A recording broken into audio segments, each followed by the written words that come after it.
So to get things started, would you mind just telling us a little bit about yourself, your background, and what brought you to this project?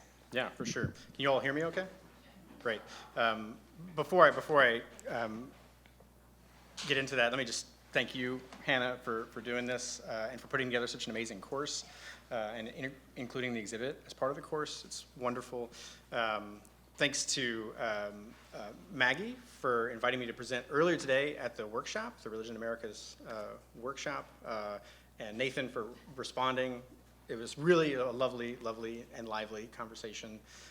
And Emily and Tiffany. I was going to say above all, but not above or more than, but I wouldn't be here. We can count how many times I step on myself. I wouldn't be here if it weren't for Emily's invitation almost a year ago, and for Tiffany's labor in helping to organize. So thank you both so much. It's really a pleasure. Thank you all for being here.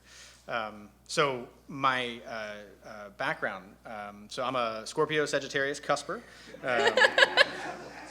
Put a pin in that for later. When's your birthday? November 22nd. Okay. I'm the 11th. Oh, there you go. Yeah. And we're matching. So. Yeah. I'm an anthropologist by training, an anthropologist of religion. And as Emily mentioned, all of my work is ethnographic and grounded in the United States, focused on different Christian communities. The current project really grew out of the previous project. So here's the story. I was working on this project called Materializing the Bible, which was an exploration of material religion, primarily through sites of Christian tourism and pilgrimage. And I was doing field work at a few different sites.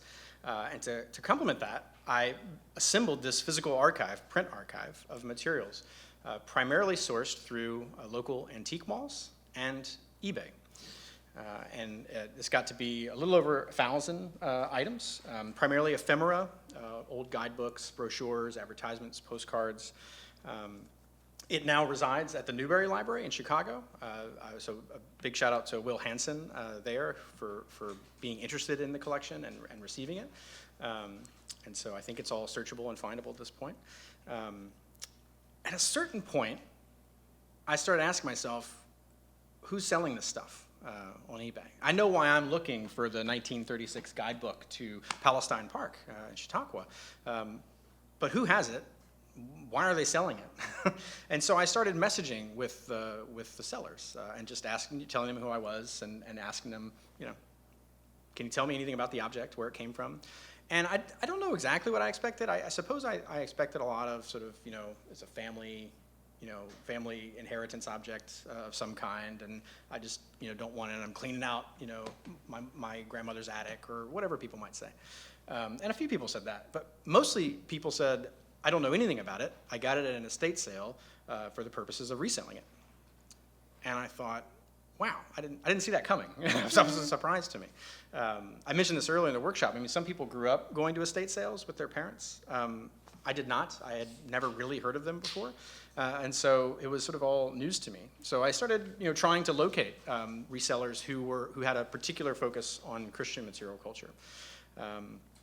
And that sort of led then to the first phase of the project, which was really an ethnography of resellers. But one thing I found is that a lot of people resell to support their collecting habit. And so I thought, well, if I'm going to resell to understand resellers, I need to collect in order to understand collectors. And so I started collecting materials I was encountering in secondhand venues. Okay. That's the short version. Okay. Yeah, so there's this focus, the title of the exhibit is Secondhand Sacred. What does this sort of aftermarket circulation tell us that we can't get at by studying objects that are new, or objects where they're like the primary owners? Like what is the secondhand? Why is that significant? Yeah, it's a great question. I think three things come initially to mind. Hannah was kind enough to share some questions ahead of time. So when I say initially to mind, I meant earlier when I read the questions. First is the social life of the object, and this is an established area of inquiry in anthropology, cultural studies, religious studies, a variety of areas. Thinking about how things move, how things circulate through different social contexts, different owners, across different kinds of classifications, different regimes of valuation. And so I think paying attention to secondhand objects and secondhand spaces and people operating in secondhand spaces gives us sort of this unique vantage point on the social life of things and religious material culture in particular. So that would be the one thing, And I think another thing that kind of leads to is the idea of this sort of tension of accumulation and erasure. That as things move across contexts, owners, classifications, they accumulate. They accumulate value, they accumulate meanings, they accumulate physical wear. But at the same time, there's so much erasure that happens. So much of how an object was used and who owned it were cut off from. And so there's this really fascinating, I think, tension going on between accumulation and erasure. Another thing that comes to mind is how secondhand sort of reminds us of things, maybe not that they're totally forgotten, but that are, in a sense, not at the forefront of use or forefront of memory. And this was a fascinating thing that happened in the Materializing the Bible project. As I was looking for ephemera, I discovered a variety of non-extant sites through the ephemera that was circulating through eBay. So the physical site was gone and had been gone for decades, and the only thing left were postcards. The only thing left were these guidebooks. So ephemera, these things that are supposed to go away or not last, are the things that actually outlasted places and owners. Yeah, that's really interesting.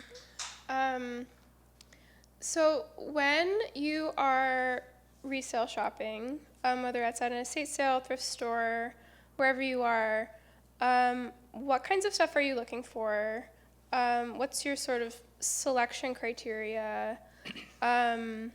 Do you buy most religious objects that you see? And have you ever regretted not buying something? Do you ever find yourself thinking about something that you didn't buy that you wish you would have? So many regrets. Many regrets. Yeah. I'll share one example in a minute.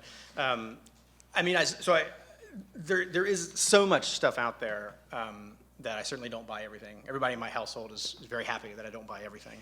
When I started out, I intentionally was omnivorous about both aspects of this, the Christianity part and the material culture part.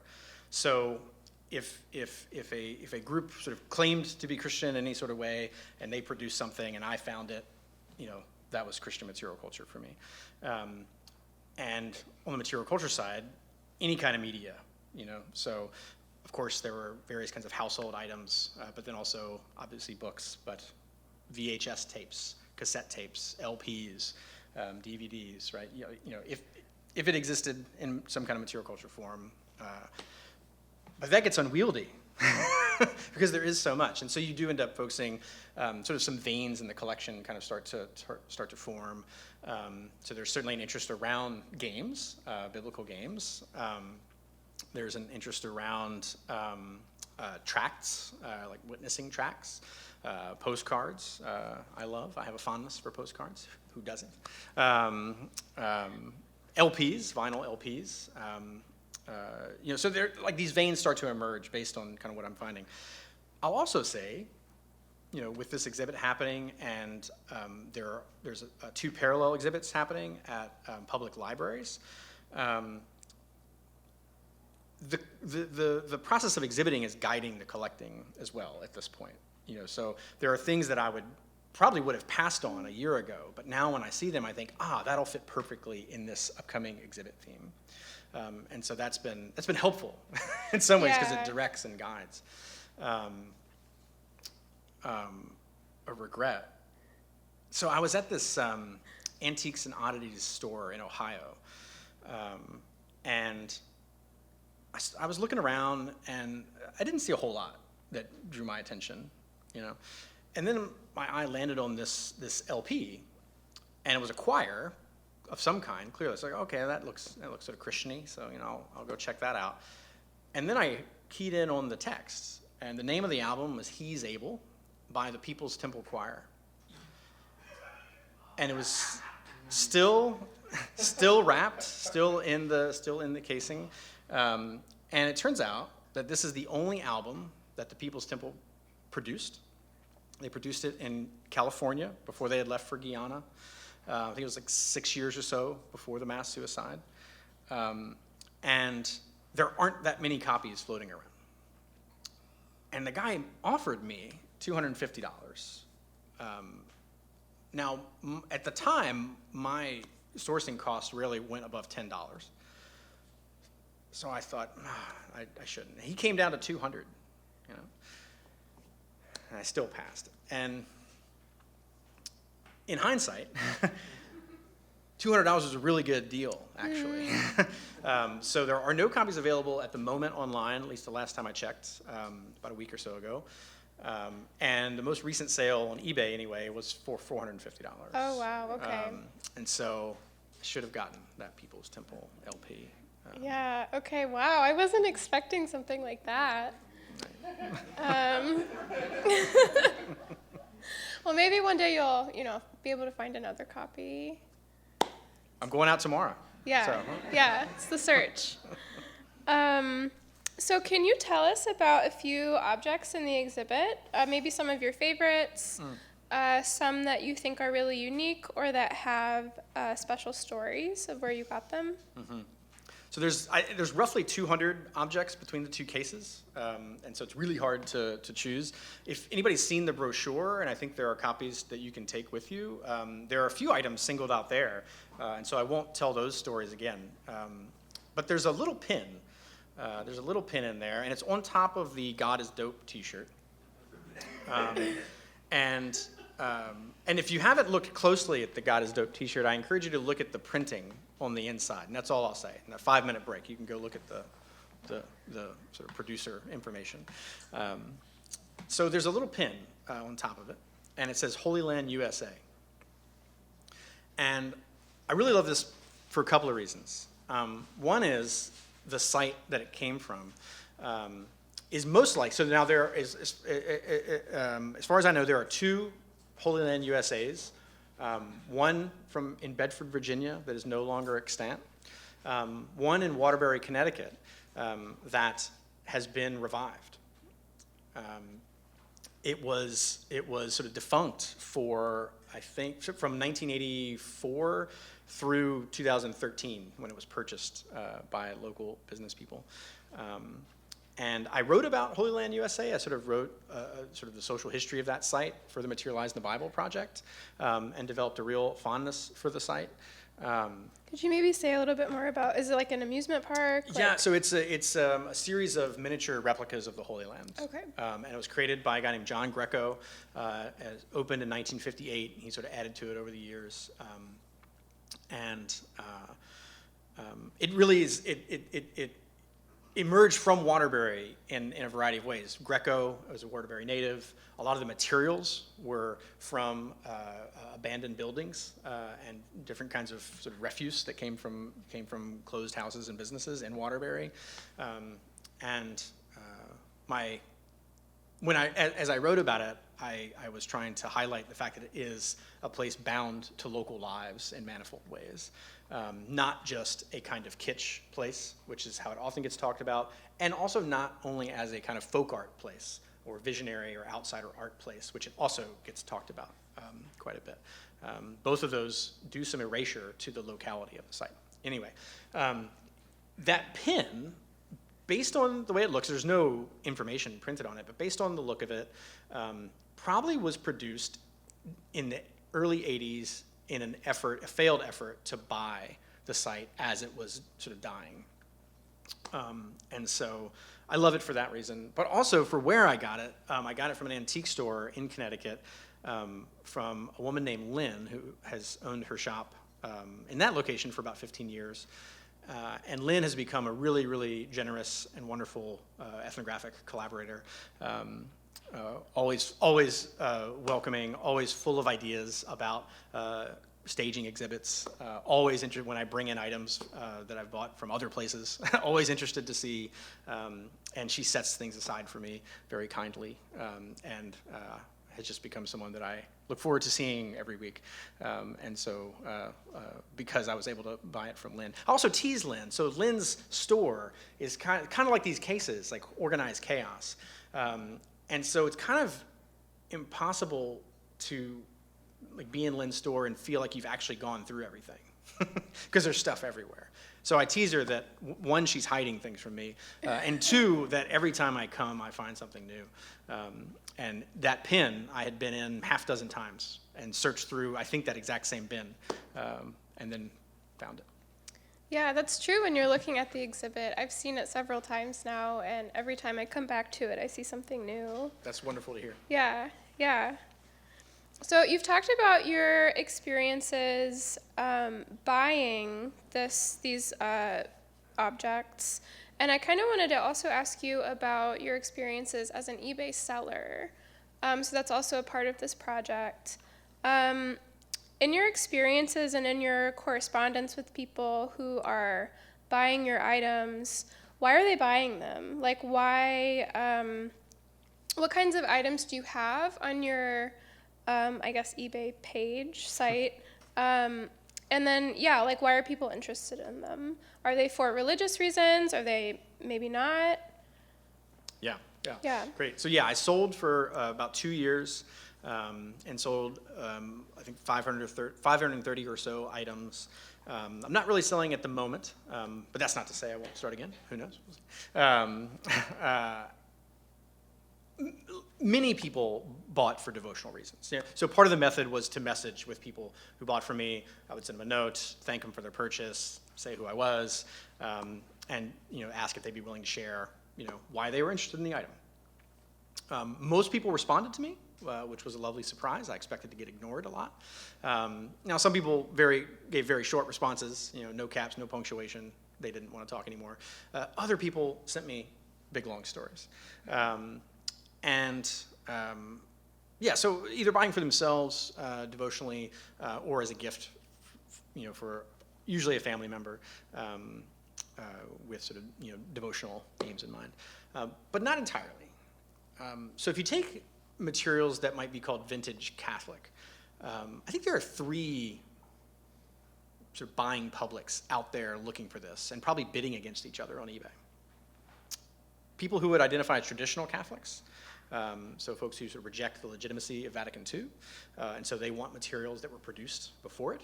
They want prayer books that follow that set of liturgies.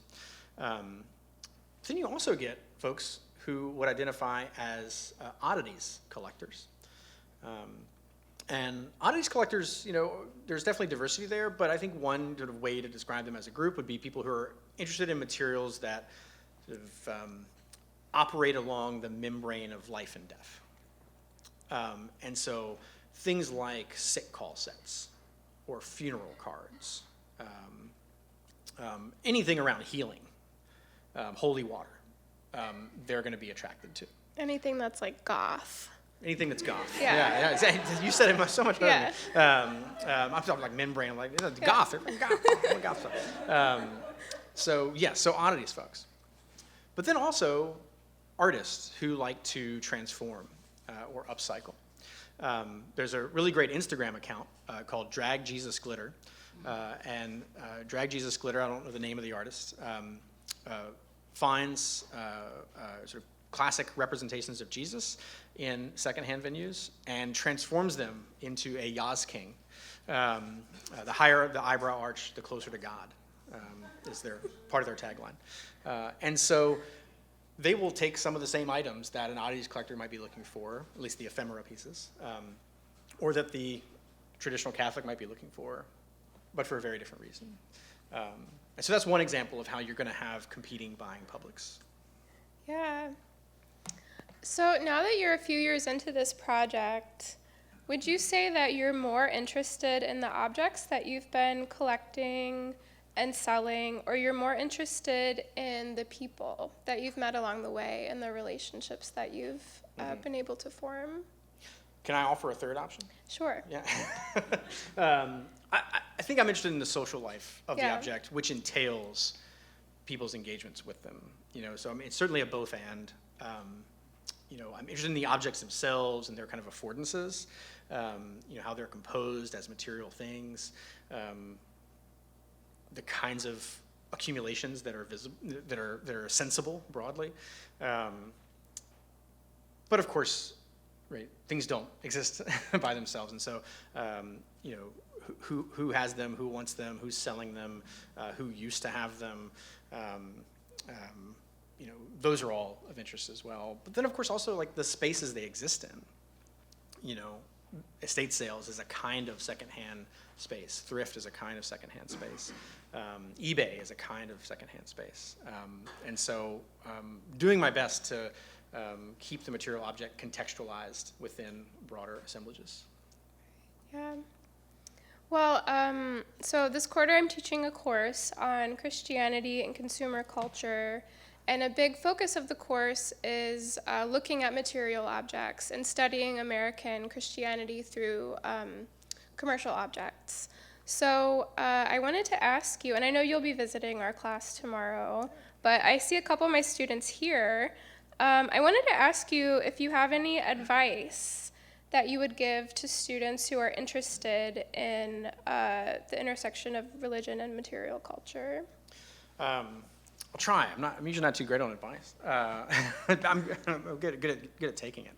I mean, a piece of advice that I think is for any kind of project methodologically is to just be as creative as possible and not sort of settle. I mean, on the one hand, first off, look at what other people have done. Like, look at the models that are out there.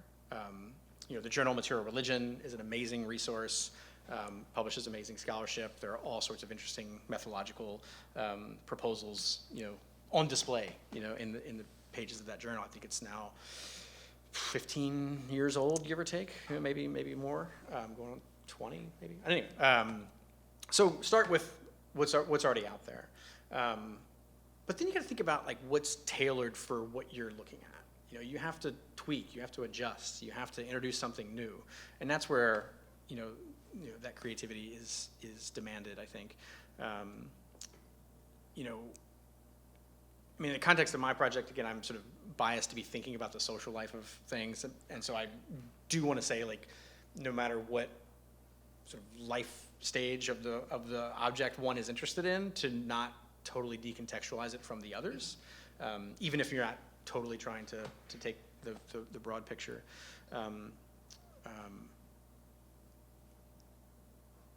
And I think to really engage the objects firsthand, because one could benefit from eBay as a scholar by just browsing, Right, yeah. But that's sort of like flirtation, right? Okay. If you want to consummate the relationship, you got to buy it and you got to hold it, right? Yeah. And yeah, I mean, that's true. Sorry, Emily. That's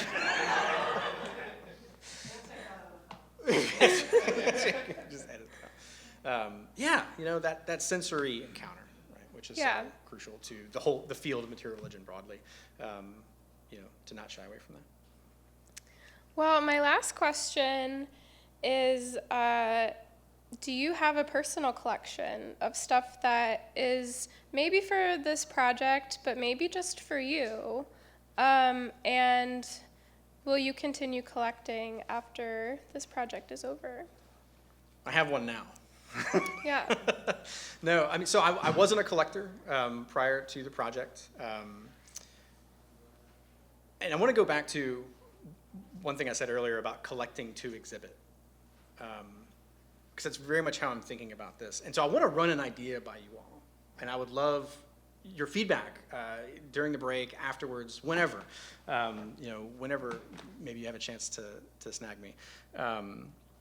So I've been distinguishing between, so if you read the scholarship on collecting, it's great, but it has a tendency to speak about the sort of universal collector as though there's one way to do it.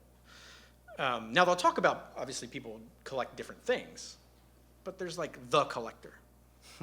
And it just sort of pops up in the scholarship. And so I want to differentiate some. And so I've been thinking about 4 types. One is the encyclopedic collector, and this is sort of like, some of the world's famous museums operate on this model, right, to sort of represent the world in some way. The whole history of the Wunderkammer, the Cabinet of Curiosities, that seed is there. And then you get the idiosyncratic collector, and so that's the collector who has a very specific interest, kind of a niche, like I'm going to collect this thing. In fact, the first estate sale I went to, the guy in line told me, he's like, there's a collector for everything. I was like, oh, I was like, what do you collect? He goes, I collect toothpick dispensers.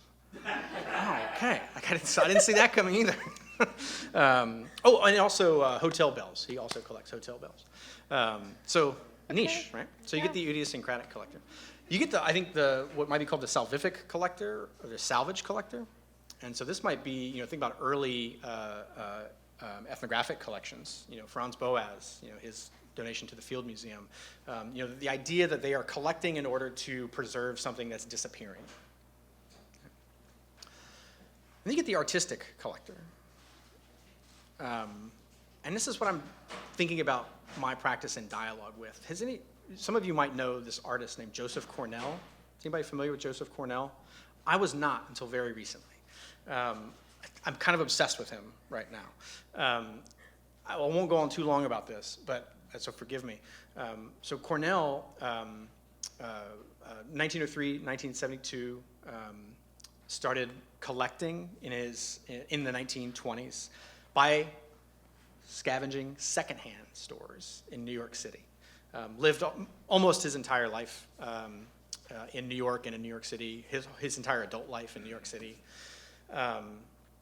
Scoured secondhand sites, collecting materials, started building these intricately divided and defined, what he called them, dossiers, and filled his basement with this material collection.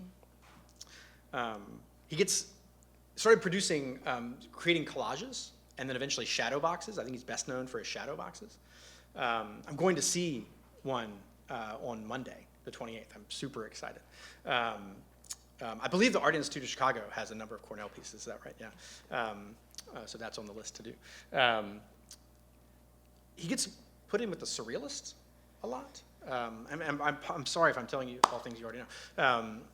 Gets put in with the surrealists, which in some ways is makes sense because he was inspired by surrealists. He was in dialogue with surrealists, and a lot of his practices borrowed. So the practice of incongruous juxtaposition he gets from surrealism and elaborates. But in a really crucial way, he doesn't belong with the surrealists.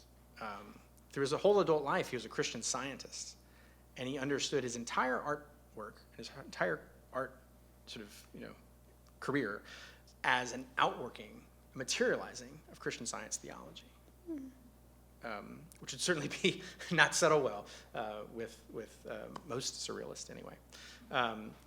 He was keen on taking the everyday, the forgotten, and transforming it. And the more I think about what I'm doing, the more I think about some parallels with Joseph Cornell.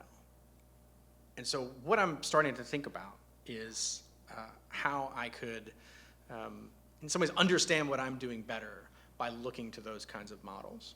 So I would love any feedback folks have. And it's not to say these exhibits were not inspired, because I've only recently learned about it. Now, the one that goes in January, Ephemera in Circulation, maybe will be more so inspired by. But it's more about what would a dialogue look like. So thank you for letting me go on about that. But it's just something that's been on my mind lately. So we invited folks to bring an object that we would sort of look at and take a look at. And so I'm going to ask folks who brought them in to sort of briefly just tell us the story of it, the story of the object, where it was from, how you came to have it, and anything in particular you think maybe we should know. So first up is a board game, the Settlers of Zaharimla. Close enough. And this is a Latter-day Saint game that seems to be modeled off of Settlers of Catan. Is that right? But you brought in the object, so what is the story? Yeah, so it is. It's mechanically exactly the same as Settlers of Catan, but it's an LDS version. It came out however many years ago, and my family loves playing board games. We always play them at family reunions. My family is also LDS. And so my aunt has a copy that she always brings to the family reunion, and we're often up till 2 or 3 in the morning playing it. And it's almost exactly like Settlers of Catan, except everything is reskinned to take place in the ancient Americas, which is also where the Book of Mormon canonically takes place. Yeah, so this is wonderful. I have seen other LDS games, never this one. I might have to add it to my eBay watch list. And I'm gonna put up some of the cards here, because these cards, so these are the game cards, and some of the detail here is wonderful. Games are excellent in part because they bring together fun and devotion in a way that other things maybe strive to but struggle to. I love the sort of the ritual detail that you offered us, right? That this was sort of a family game night and used in that way. I'm not especially familiar with Settlers of Catan,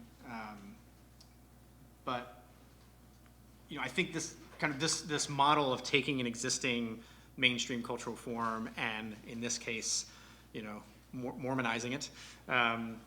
We see that pretty regularly. So Bibleopoly is a game that I've come across a number of times, which is doing a similar kind of thing, which of course reflects a broader practice, right, of taking the mainstream and directing it toward and reshaping it toward Christian ends, evangelistic ends, devotional ends. I feel like I'm about to read your portrait. It's coming together that way.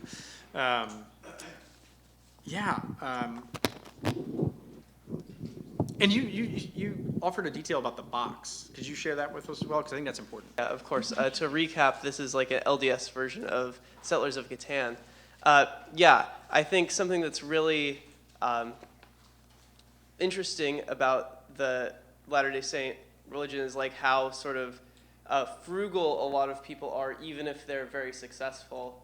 When I asked my aunt to send me this game, she was like, "Sure, but can I send it to you without the box?"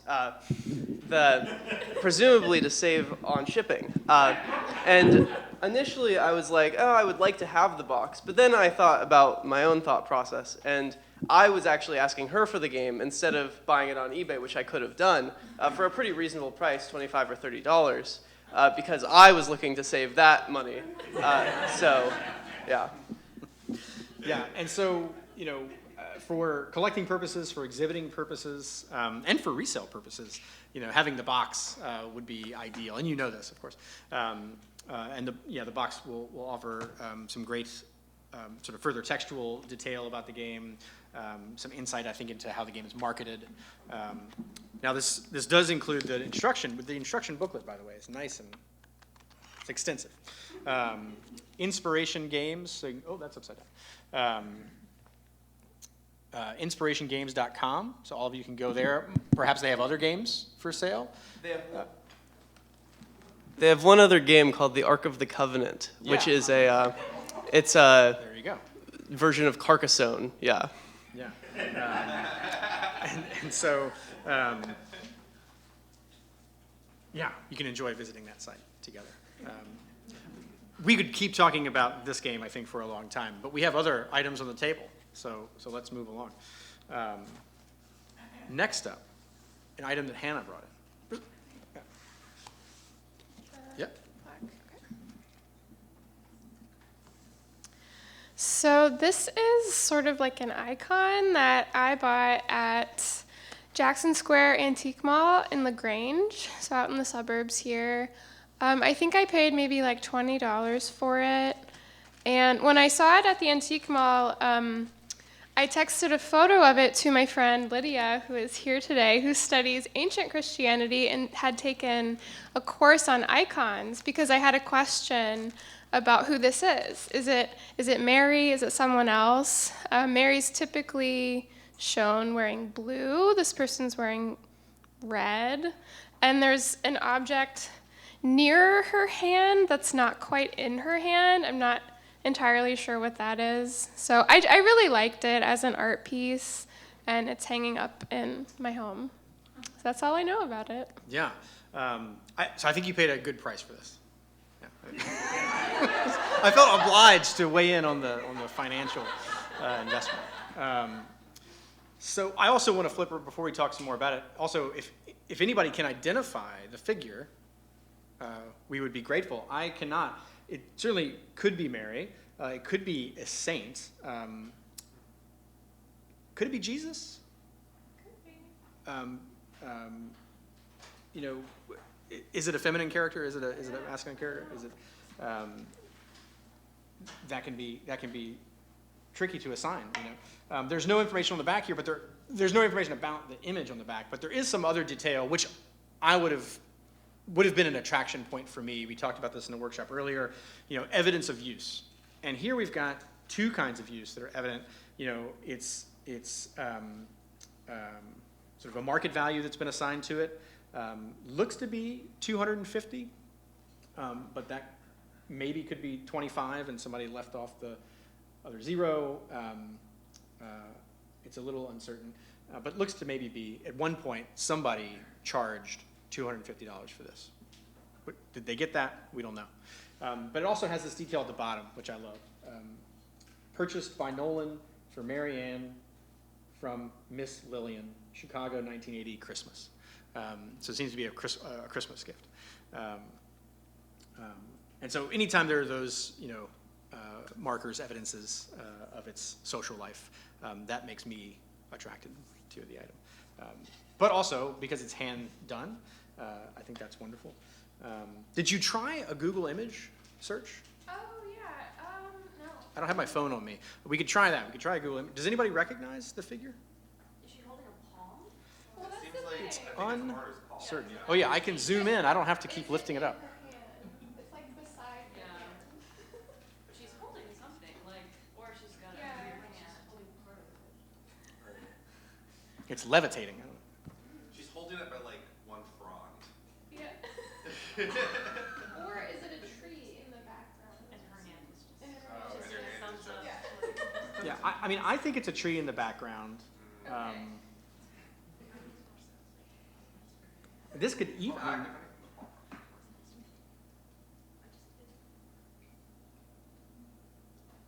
I was gonna say it could even be a scratch, but I don't think so. Maybe like a reed of some kind. If you're, it's this. Yeah, for those of you maybe, or it's this Yeah, there's line. like something else. Yeah. Like a very small. See this line Is right that a there. metal piece? So any. Is she like spinning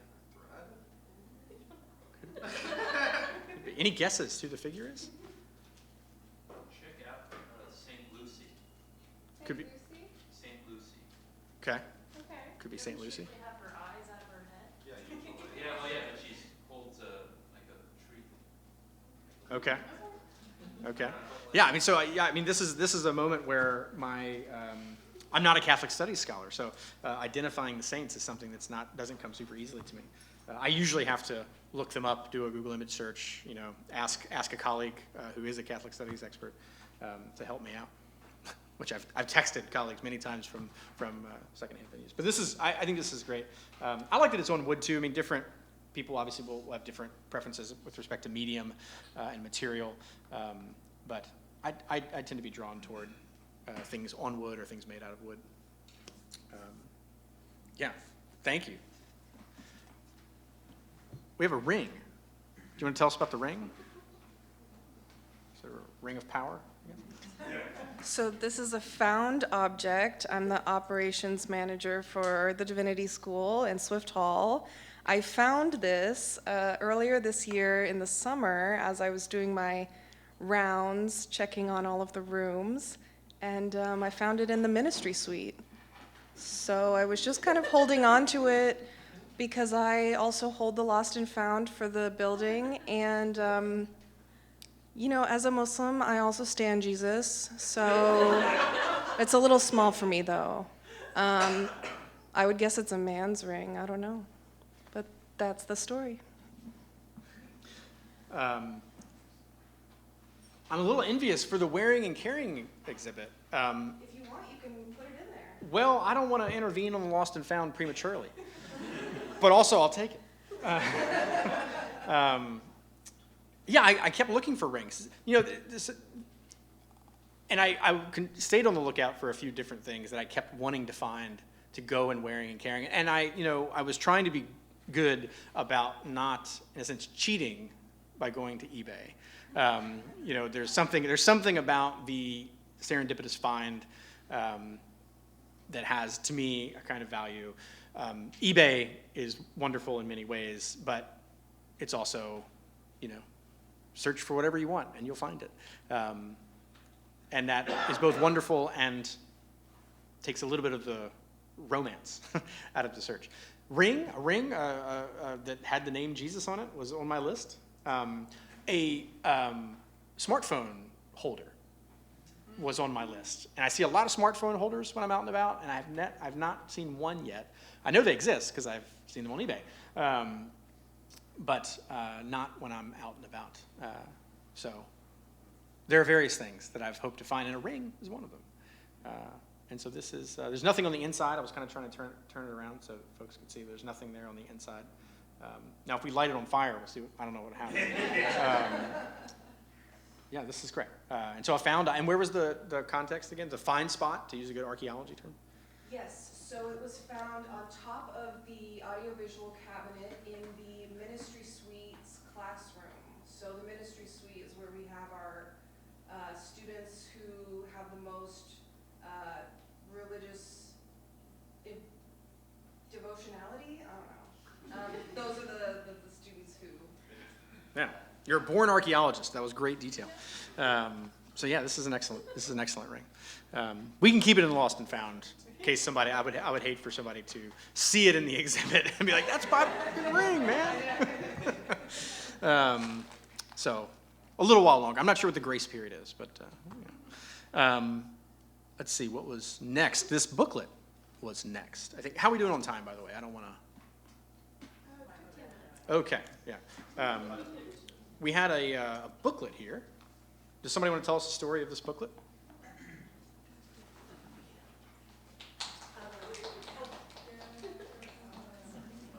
There's not a huge story around this other than an old coworker had it and I liked it, and so she gave it to me. It came with a Jesus that could also dance, but I didn't.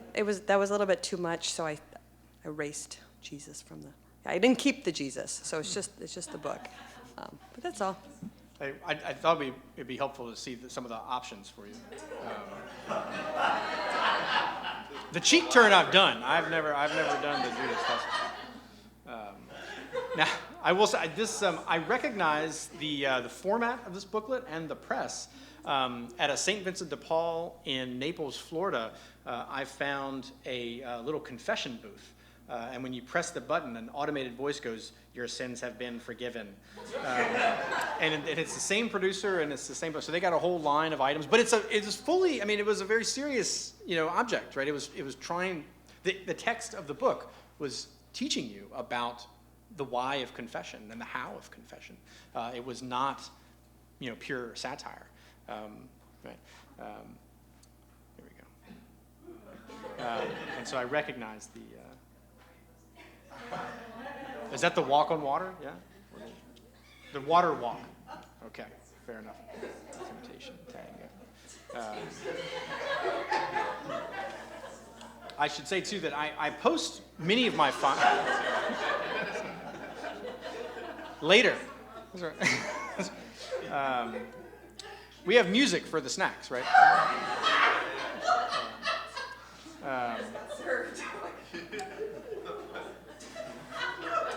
So I'll say I post many of my finds on my research Twitter account and my research Instagram account. And the confession, the audio of the confession got an inordinate amount of likes compared to my normal traffic. I'll just say that. Thank you so much for bringing this in.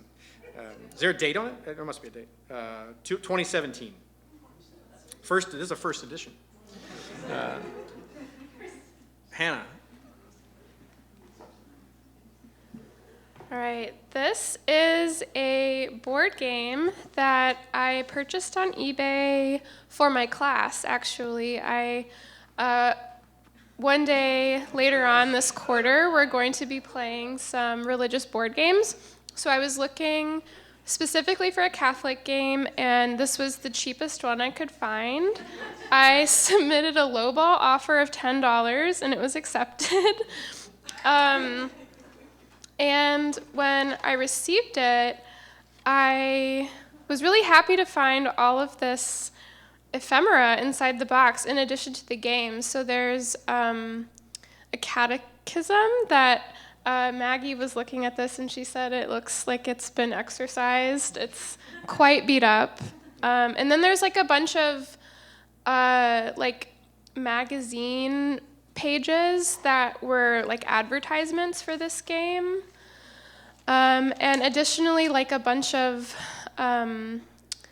letters, and there's also another product by the people who created the game. It's a T-shirt that said, I survived Catholic school. So this game is from the 1980s, and it seems to be geared toward people who went to Catholic school before Vatican II. So it's sort of like gallows humor about like punishments dealt out by nuns and things like that. So yeah. Yeah, really wonderful. And again, I think a devotional game, a family fun game, but that has a sense of humor about itself. And I think that's important to recognize. The Crowley connections, I was asking Hannah about this. What did you learn about Crowley connections? I think it's just like two brothers who formed an LLC and then I think made these two products, the T-shirt and the game. And that is their business, or was. I doubt they're still going. Yeah, it was, I think. So having all of this surprise ephemera is amazing. Congrats to Hannah on playing the eBay game successfully. One thing I said, and I could be wrong about this, but my suspicion here is that this was not a reseller, that this was a family game of some kind, because I think a reseller would have broken apart at least this catechism and sold it separately.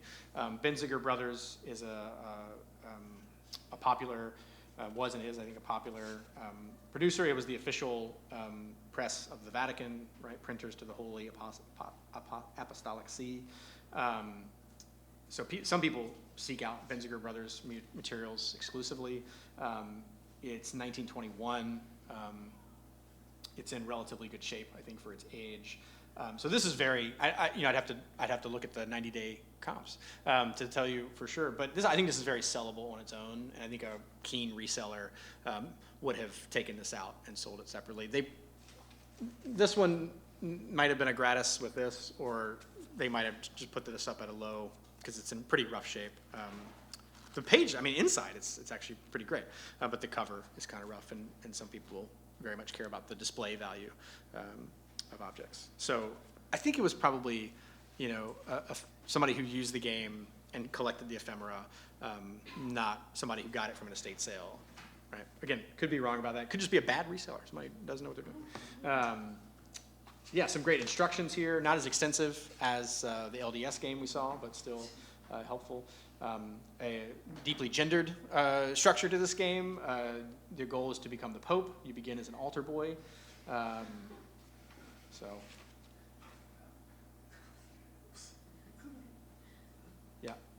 Lots going on.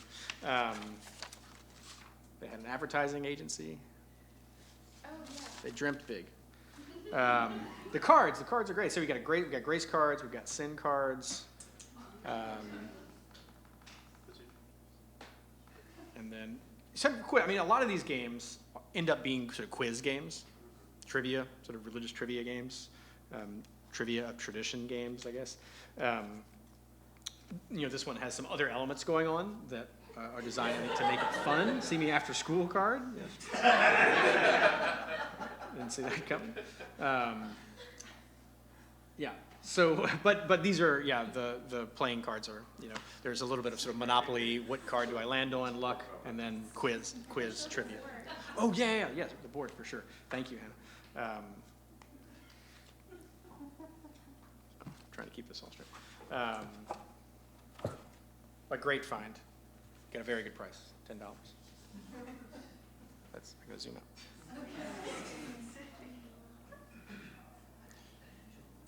So, tell you where to begin, probably somewhere. Let us begin. Maybe there. It's going to be upside down if I show it to you, but so let us begin. Oh, another piece of this that I thought was great, and maybe you're already seeing this, is that it's designed as a rosary. And so this sort of, traditional devotional practice is embedded into the game, which I think ups the cleverness of it. Something like Bibleopoly, right? You just sort of go around, but this integrates a variety of aspects of the tradition. So, well played, well done. Do you want to briefly show this since you brought it in? I mean, I've talked a lot. You? I brought a lot of objects 'cause I didn't know. Where? Yes. This is something I found at Goodwill. It's, I believe it's Dutch. So it's a Psalm 119:05. You can kind of tell based on cognates. Your word is a lamp unto my feet and a light unto my path. I think it was like $2 or $3. And it's like a tile. It's like ceramic. Yeah. Nothing on the back, I don't think. No. It says Holland. Yeah, it says Holland on it, the producer, so it gives you a little bit of information there, the who and the where of who made it anyway. My immediate reaction was that if you know the Delft tradition of Dutch tile making, the colors immediately struck me as that, and some of the design work with the flowers. Probably inspired by the Delft tradition, because I think it's more like in a more literal fashion presenting biblical scenes. Try not to lose any pieces of your game, or mix them up. We don't want any Mormon pieces.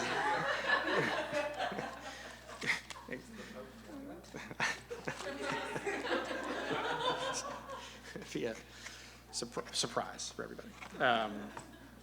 This was a lot of fun. Thank you so much thank you for bringing in objects. I had a fun time looking at them with you. It was great.